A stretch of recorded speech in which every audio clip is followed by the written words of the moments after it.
everyone. Welcome back to Hand Me Down Recipes. And today we have Silvia with Mama Latina Tips with us today. How are you, Silvia? Hello, Kathy. Thank you so much for having me. I'm so happy to be here in my kitchen. It's Welcome to great. my kitchen. And where in the world is your kitchen? In the California Central Coast. I live in San Luis Obispo, California. Okay, very nice, very nice. And I'm in Northwest Montana, so we're very far apart, but that's okay. Yeah. And we're going to talk about your green pozole with chicken recipe today, correct? Yes, that's correct. Okay, so tell us kind of about this recipe before we dive too far in. Like, tell us traditional in your family, in your culture, I'm assuming, kind of your family's culture. So tell us a little bit about it, please. Yeah. So pozole, we call it antojito mexicano, which refers like a street food in Mexico. Every time you hear antojito mexicano, you're talking about enchiladas or quesadillas or tacos, and in this case, pozole. And pozole is a very popular Mexican dish that is like a soup, but the main component is corn because a lot of Mexican dishes have corn in it. So we Right. use a special corn, which is the hominy. That a lot of people know it as a hominy, and it's very popular. And you can find pozole in different colors and textures and chiles depending where you are. So I'm from Guanajuato, and when you hear pozole, a lot of people that hear pozole in Mexico, any outside of Mexico, they think about red pozole made with pork in a red sauce. That's the traditional, and that is from Jalisco. I am from Guanajuato, and we had that red pozole too, but the one that we're going to talk today is green pozole with chicken that is very traditional in my family. We make it for special events and non-special events. It's just something that when you want something comforting and light and yummy, is what we make. I was tickled to see this recipe, mostly because I grew tomatillos last year in my garden. I had two. You have to have two plants, tomatillos. Yes, People who for yes, people who aren't gardeners, you don't always have to have two, but for tomatillos, you have to have two.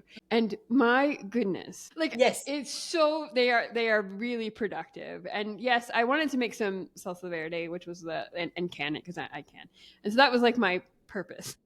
But I had so many, and I was looking for recipes to use them. I actually didn't grow them this year because it was just way too much. We're a household of two; it was too much. I'll just buy them from other local folks when I need them. So I'm excited. I was excited to try your recipe because it was a fun new way for me to eat tomatillos. I hadn't really had them Yes. in a lot of other ways. Yeah, tomatillos is very popular in Mexican cuisine. I actually always prefer salsa verde or something with tomatillos because they have this tanginess. Yes, It's tangy and it's just really yummy. And it's very yummy in right. the pozole. And this soup recipe, okay, so I'm going to be honest, it was hot when I made it. Like, it was warm, right? Because it was summer. This would be really great on a cooler kind of fall day because the Yeah. tomatillos will still be in season for quite a while. And depending on, of course, where you live in the world, but here they'll still be in season for a bit. And so I can't wait to have it like on a cooler day because soup is better for Yes. me on a cooler day. Yeah, definitely for fall nights and winter. In Mexico, we don't care. We make it year round. But Right. And Right. It's in just Mexico, the raining season is usually in the summer. sure, So sure. the Okay. summer So, is a little cool as well, so we make it in the summer as well. But especially my recipe because it's very light. My it recipe is is. very light because we use the chicken instead of the pork, which has less fat, but also Mhm. because the sauce, the salsa verde, is a lot lighter with the cilantro, Right, right. instead of the more heavy red that is made with dried chiles. It requires more work. I think my recipe is super easy because it's It just is one pot. super easy. I was just going to talk about that. I was just going to say it's a really easy recipe for folks who might be new to cooking or you just need something quick and light and nutritious. And it is so tasty, but you can also tell that it's just really nutritious, right? Like it Yes. feels good to ingest. Yes. Like you're eating something really good for yourself. Yes. Somebody has now have this pozole. It's like having like a chicken soup, but you already have a little bit of green salsa and a lot of toppings, like the fresh toppings, because Right. that's half. I mean, we talk about the main brothy soup, with the hominy, but also it's just half the dish. The other half is all the toppings that you put. Right. Okay, Yeah. so let's talk about the toppings because I actually quite like radishes in different ways. And you suggest radishes for the top, which might be Yes. new to a lot of people. I feel like it's going to be something a lot of people, well, I shouldn't say that. I shouldn't say a lot. Maybe a lot of people who are like me, who maybe grew up, more in the north, you don't necessarily eat radishes on soup, right? Yes. But it is a really tasty way to do Yeah, it. well, it's also kind of weird for us to. I want to say because I was never a fan of radishes. I wouldn't Mm-hmm. say growing up, but I will put them on my pozole, and I was like it because Yeah. you need that freshness on top of it. So the toppings. Mm-hmm. So the toppings that we do, my family does, because every family is different. Oh, A lot of people put cabbage. I like oh, sure. iceberg lettuce. Yeah. And I like iceberg lettuce, no romaine, no It's iceberg, very because specific. iceberg is just so crunchy and Yeah. so fresh, right? So we the traditional way that we serve pozole in my family with this recipe is that we put all the broth and then you put lettuce and then radishes, either chopped or sliced. I like a slice because they're so pretty, right? Because you Yeah, want they some are. pretty, right? And then you put oregano, Mexican oregano, a must. Okay, Right, I which put is different oregano. than other oregano for It's folks who different don't than the know. Greek. It's Yeah. different than the Italian. Yep. Yep. You can taste the difference. You can Yes, you can. smell the difference, right? Yes. Uh-huh. So it's a must. You must put oregano both in the broth but also fresh. I remember when I was growing up, my mom said, just put a little bit of oregano so you don't have a tummy ache. That's what she said. And I just put it in my hand and we just do this so we can release the oils, right? Sure. Like Huh? you pour it on the oregano, and then you put some avocado, fresh avocado, and more salsa verde if you want it spicier. I always have like a more spicy salsa on the side so Sure. people can add that if they like. Lime juice, very important. To have a perfect balanced dish, you have to add the lime juice. You don't have limes, put lemon juice. Doesn't matter. And let me think. I don't want to miss it. I think that's white onion, Oh, sure. like raw white. And it has to be white, no green. I mean, no yellow, no red. Yeah. In my case, white. The white onion is so fresh and sharp, and Right. you need that. You need that punch. And that's it. And you serve it with a tostada. So Yeah. it's corn and corn. You serve Right. it with yeah, yeah. It's good And though. and it's so yummy. And of course, salt. You have salt on the side because so you can add. Right. Yeah, yeah. Yeah. My husband, I think I might have said this in other episodes for regular listeners, but my husband loves pepper on soup especially. And Oh, even if you put just like black pepper, it doesn't matter what it is. Even if there's some in there, it always needs more for yeah. him. It just Yes. always does. Yeah. So, everybody needs to make it so that it's good for them. So it's good for them. Yeah, and that's the good thing about this dish, that you have the base, which is the soup, and then on tops you don't like the avocado, you skip the avocado. You don't want, it's totally up to you. But I would recommend that you try everything together first, and then you decide if you don't Right. like something else. Because as you mentioned, even the radishes, once you had it with the broth, it just have a completely different taste. Right. It does. Because I garden, I grow a kind of radish called French breakfast radishes, if anybody knows what they are. They tend to be slightly milder, not quite as Oh, hot as like the round red ones. yeah, the They're cherry long ones. and thin like a baby carrot kind Oh, of. yes, yes. Okay. And so they tend to be a little milder, and Mhm. I quite like them because I actually do like them for breakfast with my eggs. That's a whole other story. But they're really good on top of the soup. So I did use it that way. And when you serve it, do you actually ladle it up or just kind of have all the toppings on the table and everybody just takes what they want? Yeah, that's what I do. I just have the pot with the pozole, and then I just lay it down all the toppings in, and I put them like in order because I mean, Ah, I guess you can mix it out whatever you want, but I kind sure. of like the order, like the lettuce and the radishes, and I start putting the avocado at the end, things like that. So I just lay it down so people can just go and start adding the toppings until they get to the lime juice and the tostadas. Okay. So it's very easy because also then they decide what to put on or not.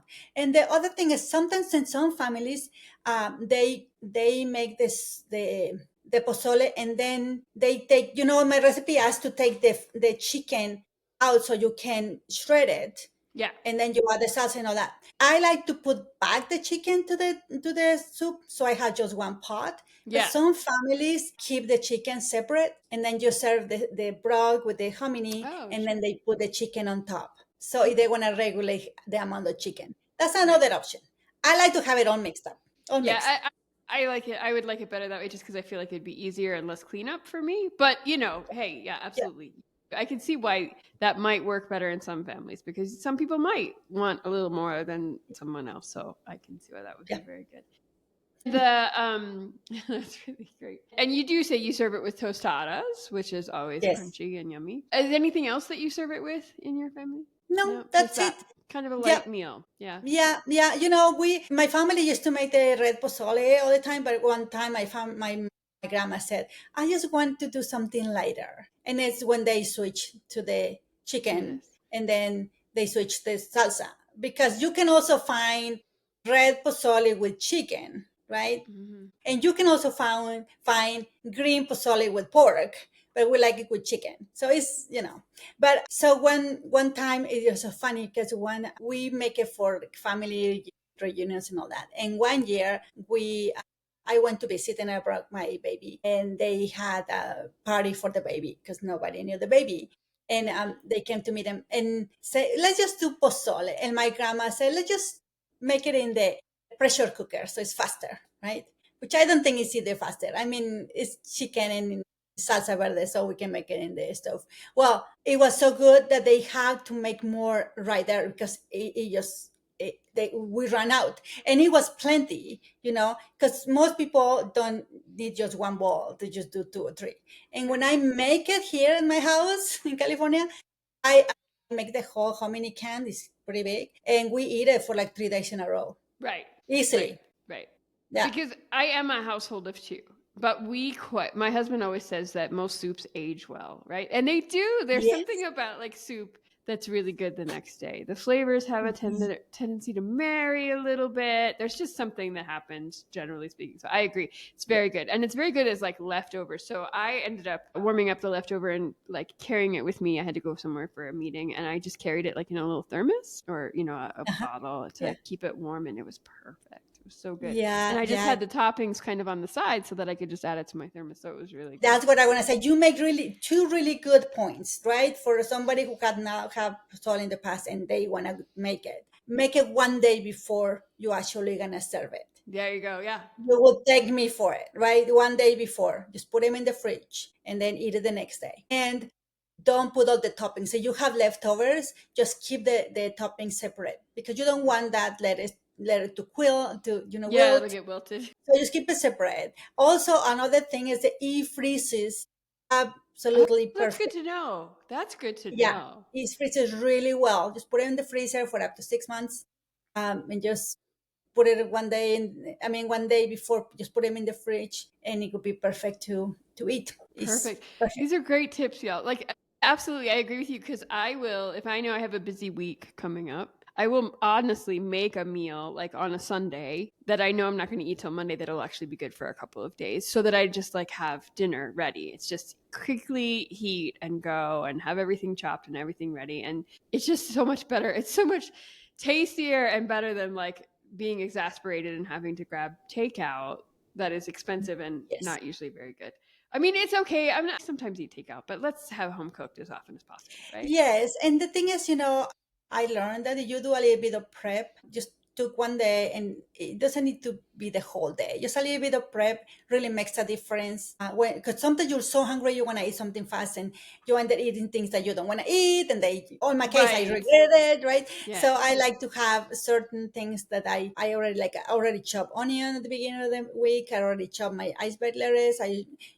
So it's just something fast to prepare in minutes. And Right. this pozole is perfect for that Right. because you make it one day and you don't even need to eat it every day. Freeze some or just eat it one day, skip one day and the next day, and it's still gonna be yummy and fine. Right. And it's a really great tip that it freezes well because it's not really going to take you any longer to say make a double batch and freeze Yes, half absolutely. for Yes. later, and you'll be so Yes. glad that you have that in your freezer sometimes. I love that. That's such a really good Yeah, idea. I love making it for when we're gonna have friends over, and I always double the recipe for that very reason, because I never know how many bowls everybody's gonna eat, right? Right. And I always have leftovers, and that's what I do. I just Right. freeze it, and it's just an easy meal for the next Right. month. Yeah. Right. And I grew up in a family, sounds like your family may be the same way. Like whenever we would have guests, and I'm very much this way to this day, we always made extra because you don't know how many times people are going to, how many helpings people are going to have. Almost offended if people don't have more than one helping, right? Like that's the kind of house I grew up in. Like if you only eat a little bit, we're going to Yeah. think you didn't like the Like food or you something didn't was like wrong. it. Right. Yeah. We Yeah. want you to eat when you come visit us. That's just, that's very Yeah. much, that was our love language, and it's still very much mine. So yeah, I hear you. Always have extra. And we have these friends that my husband and I, they were long friends of my husband before I moved to the United States, and now Mhm. obviously they're my friends. And we get together, I don't know, once a month, and we always said, just bring your plastic containers because you're gonna take food. That's So right. Yeah, yeah. you just give them away, and then That's they right. can enjoy it for the next day too. Yeah. That's right. Yeah, and who doesn't love, like, yeah, I that's we do in my local community. We have kind of these potlucks in a couple of the groups I belong to, and we always like. There's always so much food because there's just so much. Everybody brings way too much, and that we always have take-home Yeah. containers, and that's one of my favorite things. It's just to go through the Yeah, line and it's like just take a so little bit of fun. everything. Yeah. Yeah, yeah, It's fun. absolutely, absolutely. Okay, and you were saying that you guys kind of eat this special occasions, but also just kind of during the weeknight. Like it's an all-purpose kind of. Yes, yes. Like I was looking at my pantry yesterday because I said, let's see what I have in my pantry. Then I need to cook. And I found a big can of hominy yesterday Ah, in my pantry. And I said, oh, should I make pozole? I'm already planning it. But it's still a little warm here. So I'm going to wait. But sometimes when I'm craving it because sometimes I crave Mexican food because I sure, live in absolutely. California, but I crave my food. I just make it and then I freeze half and we eat 2 or 3 days the rest. And it's just a soup for one day. But Right. definitely when we have when it's something special, we try to make it because it's so easy and it's so abundant. Right. You can really feed a lot of people with Right. It's one. frugal. It's going to be a very frugal recipe Yeah, and too. also very frugal. I mean, really, you think how much it's gonna cost to make it? It really is not that expensive at all. I No, mean, no. because you can easily, with my recipe, you can easily feed 12 to 15 people, probably. Right. Right. You know, Yeah. so So, and it is very frugal. And so, just quickly, because I have eaten hominy many times in my life, but I feel like it's not a super common food in most of the United States. I could be wrong about that. Maybe it's just how I but grew this up. aren't the grits the hominy, I think. Okay. Yeah. But it's different, right? Isn't it? I It's mean, I think different you're right. because I mean, I'm The not grits are expert in grits, ground. but the Yeah. grits are ground, but it's the same corn. Kind of corn. We Right. just see the whole, Kernel. Right. And so, kernel. but I think a lot of people maybe don't buy whole hominy like in a can or whatever. Yeah. So, do you have a particular, is there any tips or anything you could suggest for someone who might be new to buying them? Like, is there something they should look for, or Yeah. does it? Well, you have you are lucky enough to live close to a Mexican market. Right. Which I Obviously, do you not, can but find yeah. it there. But if you're not, what I noticed, and I don't know if because I live in California and there is a Oh, lot sure. more people Yeah. liking Mexican food.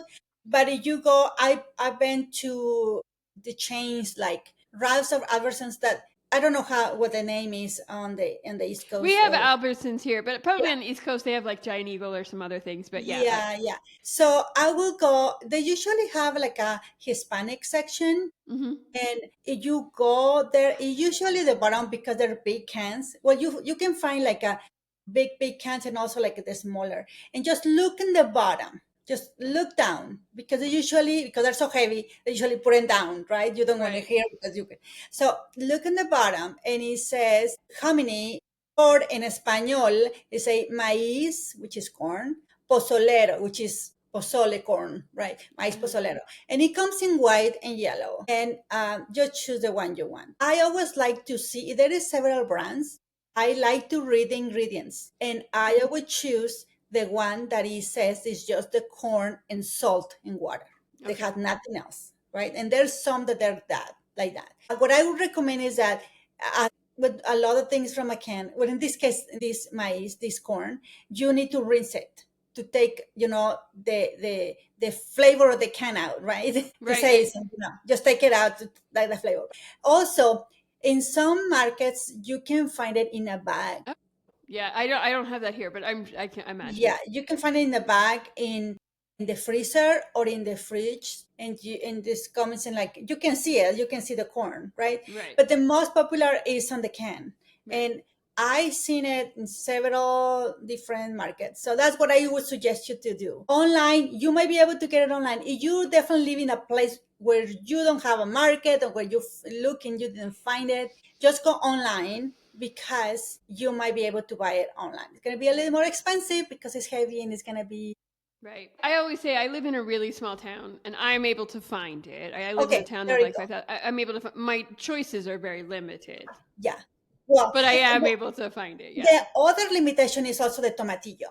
There are some people that Right. they might not have the tomatillo fresh, but also go and look in the Hispanic area of the supermarket, or if it's not a Hispanic, but just go check on. You can find tomatillos in cans and in jars. Okay, it's not gonna be as good as fresh, but it's gonna be good enough. And it's a soup. You can have those flavors if you are, if you cannot find it where you live. But That's another option. yeah, that's a great tip. And I'm not a huge fan of this. Would you suggest, or if somebody was really in a rush, they could probably even use like a rotisserie chicken?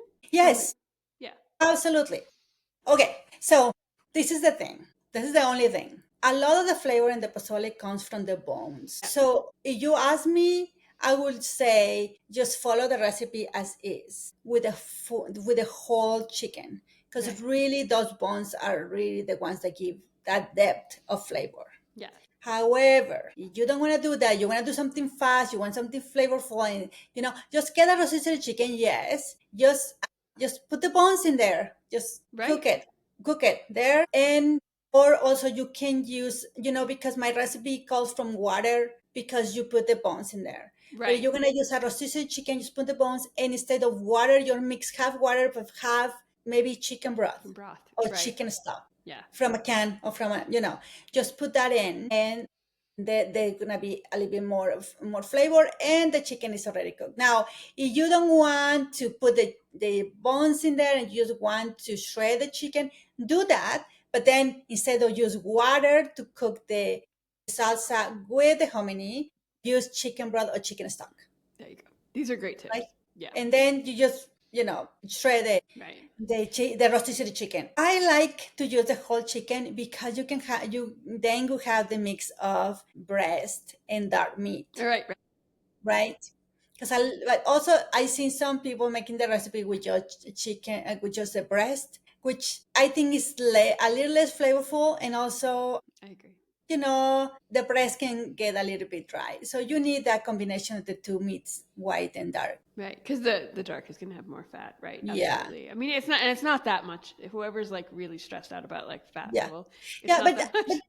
that's the beauty of a recipe like this. I mean, you have so many options and so many, things that you can do to make it faster, or have a different flavor, etc. So Right. it just make it once, follow the recipe, and then you adjust. Okay. When I was, I think I mentioned to you, but and I don't know if it's okay to mention this, but when I was in I was in a Mhm. in a Oh yeah. food Uh-huh. competition, and I made this recipe because that day, all the cooks for that day, it was about your DNA recipe, and I Ah, consider pozole verde like my DNA recipe, yeah. because it's just a family, and But I had just 1.5 hours to make it, and I had to consider to serve. I had to make like 6 portions to serve, to the judges and all that. Hmm. And I was doubling the recipe. And I mean, you're in your house, it usually ready in an hour and a half, but then you have the leisure to chop, and I didn't have that. I had 1.5 hour to prepare, to cook, and to serve. So what I did, I used 2 pots, Oh, there you go. and I Yeah. yeah, and I just did a very concentrated stock with the bones, less water. And then after that, I add the water to the salsa, Right. and then I make it. So what I'm trying to say is that even in those cases where you don't have that much time, it's always a way to make it, Right. and it's gonna taste good. And it's And it very worked. forgiving. Yeah. It's very forget, and it worked. And that day I won that my dish was the winner of that because it was just so concentrated and so yummy. Even though I just made it that day, which I say my tip: make it one day in advance. There you go. But that day it was so concentrated that it was good. Anyway, Awesome. so it's very forgiving. Just That is great. do So your best. we're just saying everybody try it and do your best. That's right. That's all you can do. That's all you can do in cooking for anything. Just do your Yep. best. Just try. That's right. Great. And before we wrap up, is there anything else you want to tell us about the recipe or your family's history with it? Yeah. So, okay. So I think most of families have that recipe that as I mentioned, DNA. And for me, it is because I want to say that when I feel like I'm missing my family, I can make that. And when you taste something, it's not, then it's more than a yummy dish. All the memories come, all the laughs, or like when I laugh with my abuelita that we run out of pozole and had to make more and we have to go to the market, and so that is what this pozole is for me. It's a recipe that is very close to my heart and is something that passed down to my kids. And I hope that at some point my kids think the same way of this recipe as Wonderful. I think about it. I'm going to say it's a very forgiving recipe. It's a delicious recipe. If you are listening to this podcast, I really invite you to make it. It may look kind of simple for some. It might look a little difficult for others, but it is a fairly easy recipe and it's very flavorful. So I really invite you to make it. And I invite you, everybody, to also create your own DNA recipe. That's a really Just good create idea. your own, so you can pass to your kids. Right. Yeah. And share. Because I Okay. think, and I've said this on many hand me down recipes, podcast episodes, I think the best way to learn about other cultures, I mean, if you can't like go and visit everywhere, which we can't, is to eat the food. And we can all eat the food. And we can share Yes. the food with our neighbors, with whatever. I share foods from that I grew up with that are part of my DNA with my neighbors and friends, and take them to potlucks and do that and share it. And then also be so willing and open to learn about other people's recipes, because you'll learn so much. You'll learn so much. Yes. I mean, when I was in this cooking show at PBS, that was one of the things that I really brought with me. That there's so many recipes, and you're so used to the things that you cook, and Yeah. sometimes even seeing how other people cook their own thing, their own recipes, it gives you tips for your own dishes, That's right. right? And Yeah. also it just awakes this creativity in your mind to do something different. And it's just so nice. I mean, I found it very comforting to know other people's cuisines and try them, because it's how I fell in love with other cuisines. I love Vietnamese cuisine, I love Thai cuisine, and the Yeah. only way that you can, just awake your taste to other Mhm. flavors too, right? It's so That's fun. right. It is really fun. Thank you so much. Okay, well, let's tell everyone where they can find you online, please. Yeah, okay. So my blog is mamalatinatips.com. It's bilingual, English and Spanish, but also you can find me in social media. On Instagram, I'm on Mama Latina, but you can find me on TikTok as Mama Latina Tips, Pinterest as Mama Latina Tips, Facebook as Mama Latina Tips, and I'm also on YouTube as Mama Latina Tips, or on my Spanish cooking channel, is Cocina con Mama Latina. And I have a lot of recipes there, all in Spanish, but you can put the captions if you want it in In English. English. That's right. So Mama Latina or Mama Latina Tips on social media. And I'll link to that in all the show notes for people who want to click. So thank you Yeah, and so I much. have a few freebies for people if they want to sign for them. Also, like I have like a taco guide and aguas frescas and things. So if you're interested in knowing more about Mexican food, I have some gifts for you too. So people can sign for them and I just send them to their emails. Perfect. Thank you so much. All right. Well, thank you so much for being here. I really enjoyed this chat. Thank you, Kate. I really enjoyed so much, and thank you for inviting me, and it was a pleasure.